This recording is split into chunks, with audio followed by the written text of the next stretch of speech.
गावातील नारळाचं झाड म्हणजे थेट ATM मशीनच.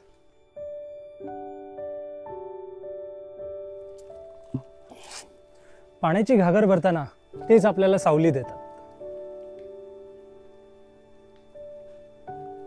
आणि जर का चालता फिरता वरून नारळ पडलाच तर ड्रिंकही मोफत.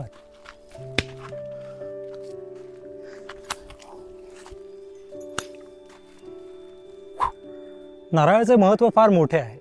नारळाच्या झाडाला कल्पवृक्षही म्हटलं जातं आणि नारळाचा हा प्रत्येक भाग हा खूप उपयोगी आहे.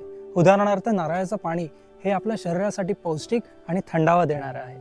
नारळाची करंजी, चटणी, खोबरे असे इत्यादी गोड पदार्थ करण्यामध्ये याचा उपयोग केला जातो.